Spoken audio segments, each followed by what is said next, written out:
नमस्कार, मैं हूं पीहू और आप देख रहे हैं लोकमत राजस्थान। आइए रुक करते हैं आज की खबरों की ओर।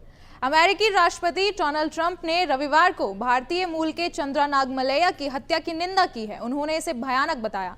ट्रंप ने अपनी ट्रूथ सोशल पोस्ट में लिखा कि चंद्रा नागमलैया डलास के रहने वाले थे और उनकी पत्नी और बेटे के सामने क्यूबा के अवैध अप्रवासी ने बेरहमी से उनका सिर कलम कर दिया। हमारे देश में ऐसा कभी नहीं होना चाहिए था।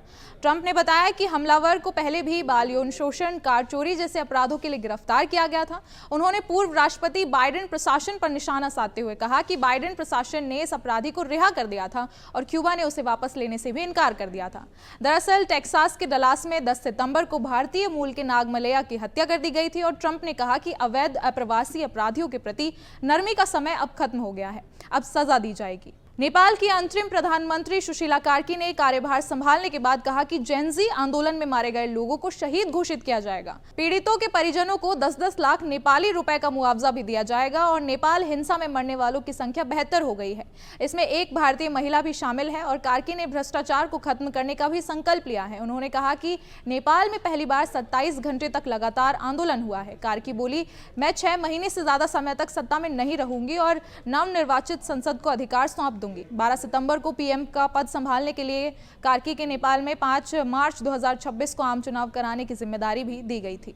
वक्फ कानून की वैधता को चुनौती देने वाली याचिकाओं पर सुप्रीम कोर्ट ने सोमवार को अंतरिम फैसला सुनाना शुरू कर दिया है। सुप्रीम कोर्ट के निर्देश दिया कि जहां तक संभव हो वक्फ बोर्ड का मुख्य कार्यकारी अधिकारी मुस्लिम होना चाहिए। साथ ही गैर मुस्लिम को सीईओ के रूप में नियुक्त करने की अनुमति देने वाले संशोधन पर रोक लगाने से इनकार कर दिया है। कोर्ट ने वक्फ संशोधन अधिनियम 2025 के उस प्रावधान पर रोक लगा दी है जिसके अनुसार वक्फ बनाने के लिए किसी व्यक्ति को 5 वर्षों तक इस्लाम का अनुयायी होना जरूरी था।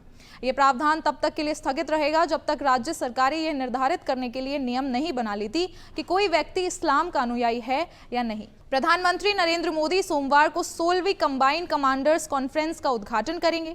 पीएम मोदी रविवार शाम कोलकाता पहुंचे और पिछले 1 महीने में यह उनका दूसरा बंगाल दौरा है। सेना की पूर्व कमान के हेडक्वार्टर फोर्ट विलियम कोलकाता में 15 से 17 सितंबर तक सम्मेलन होगा और इस साल की थीम ईयर ऑफ रिफॉर्म्स, भविष्य के लिए ट्रांसफॉर्मेशन है। संयुक्त कमांडर्स कॉन्फ्रेंस सेना का सबसे बड़ा विचार विमर्श का मंच है और इसमें सेना के अधिकारी और सरकार के मंत्री देश की सुरक्षा और रणनीति पर चर्चा करते हैं। रक्षा मंत्री Rajnath Singh, NSA Ajit Doval, CDS general Anil Chauhan और मंत्रालयों के सीनियर अधिकारी कॉन्फ्रेंस में शामिल होंगे। तीनों सेनाओं के प्रमुख भी इसमें हिस्सा लेंगे।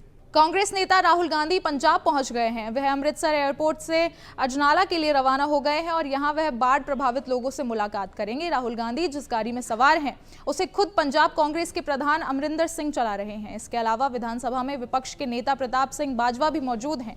राहुल गांधी गुरदासपुर और पठानकोट भी जाएंगे। बाढ़ से 23 जिलों के 2097 गांव प्रभावित हुए हैं। लगभग 1,91,926 हेक्टेयर में फसलें डूब गई है और 15 जिलों में 52 लोगों की मौत हो चुकी है। 5 दिन पहले पीएम नरेंद्र मोदी ने पंजाब का दौरा किया था और उन्होंने हालात को देखते हुए पंजाब को 1600 करोड़ रुपए देने का ऐलान भी किया था।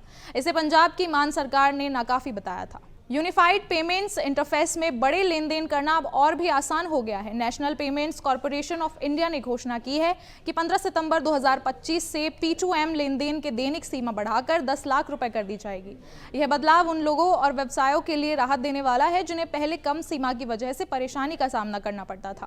यूपीआई के जरिए अब कोई भी व्यक्ति एक दिन में 10 लाख रुपए तक का भुगतान किसी भी व्यवसाय या वाणिज्यिक सेवा के लिए कर सकेगा।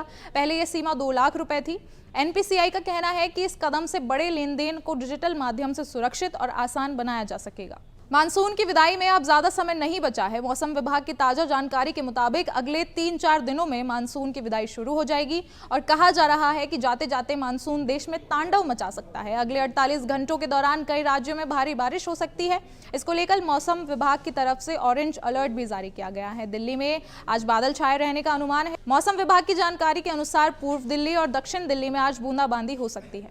यूएई में खेले जा रहे एशिया कप 2025 के छठे मुकाबले में पाकिस्तान ने टॉस जीतकर पहले बल्लेबाजी करते हुए पूरे 20 ओवर और 9 विकेट खोकर 127 रन ही बनाए हैं, जिसके जवाब में भारत ने 15.5 ओवर में 3 विकेट खोकर ही 128 रनों का लक्ष्य हासिल कर लिया है, जिसके साथ भारत ने 7 विकेट से शानदार जीत दर्ज करने में कामयाब रहा है। और भारतीय टीम ने पहले गेंदबाजी से कमाल दिखाया और पाकिस्तान को ज्यादा रन नहीं बनाने दिया। गेंदबाजी में कुलदीप यादव ने 4 ओवर में 18 रन देकर 3 विकेट लिए, जिसकी वजह से उन्हें प्लेयर ऑफ द मैच का अवार्ड दिया गया। उनके अलावा बुमराह और अक्षर ने 2-2 विकेट लिए। फिलहाल के लिए इतना ही, आपसे जल्द मुलाकात होगी ऐसी तमाम खबरों के साथ। तब तक के लिए देखते रहें लोकमत राजस्थान।